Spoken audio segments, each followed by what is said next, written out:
আপনার ভাত খাবেন তখন। বিসমিল্লাহির রহমানির রহিম। আসসালামু আলাইকুম। আমি কচুর শাক ভাজি করব। আমি প্যানে তেল দিয়ে দিয়েছি এবং রসুন দিয়েছি, পেঁয়াজ দিয়ে দিয়েছি, জিরে দিয়ে দিয়েছি, গোটা জিরে দিয়ে দিয়েছি। কচু শাক সেদ্ধ করে রেখে দিয়েছি, পানিটা ঝরিয়ে রেখেছি।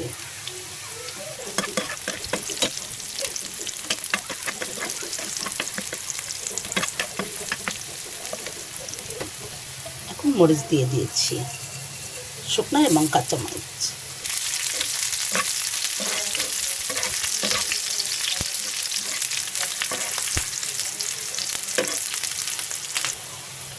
লবণ দিয়ে দিয়েছি আর হলুদ দিয়ে দিয়েছি। এটা মেখে আমি ওটার ভিতরে তেলের ভিতরে দিয়ে দেবো। এটা একদম মিশিয়ে নিচ্ছি।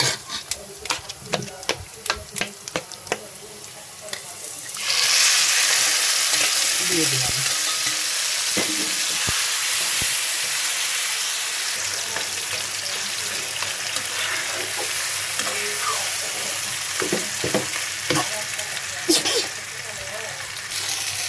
তেজপাতা দিয়ে দিচ্ছি।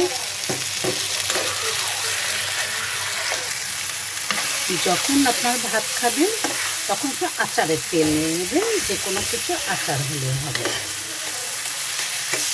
যে কোনো কিছু আচার দিয়ে অনেক মজা ভাত লাগবে।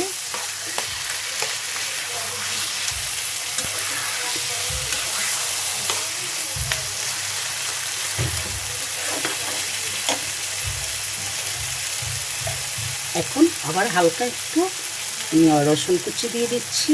হালকা সেদ্ধ থাকবে, খেতে মজা হবে।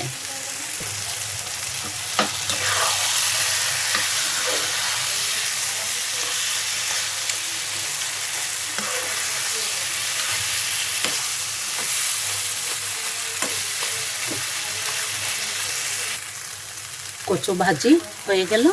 এভাবেই রান্না করে খাবেন।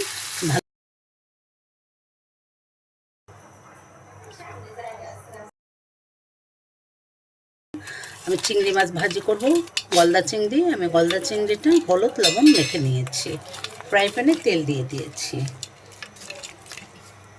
এখন আমি এগুলো মেখে দিয়ে দিচ্ছি। মাছগুলো হালকা ভেজে নেব।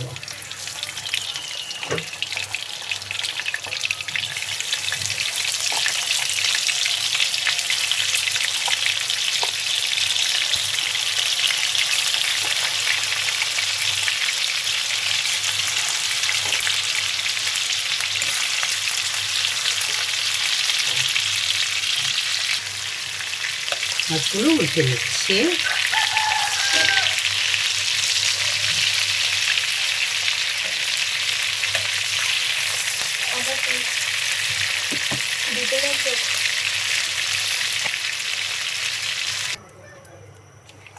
এখন পেঁয়াজ কুচানো দিয়ে দিলাম, ভেজে নেব। পেঁয়াজ বাটা দিয়ে দিচ্ছি, এটাও ভাজি হবে, দুটাই ভাজি হবে, কাঁচা গন্ধটা চলে যাবে। তারপরে আমি দিয়ে দিব অন্য মশলা।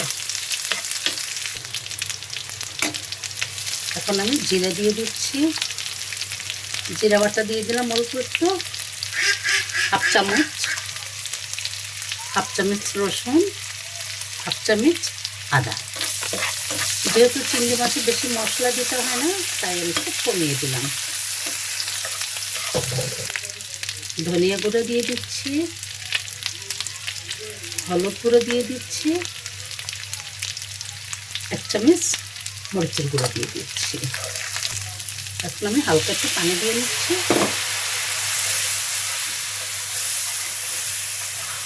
কষিয়ে নেব ভালো। কষানো হয়ে গেছে, মাছগুলো দিয়ে দিয়েছি।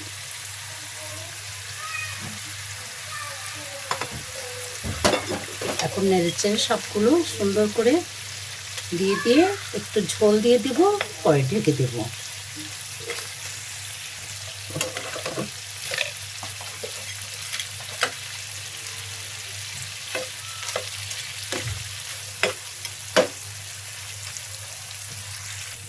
চিংড়ি ভাজি হয়ে গেল। ভালো থাকবেন। আসসালামু আলাইকুম।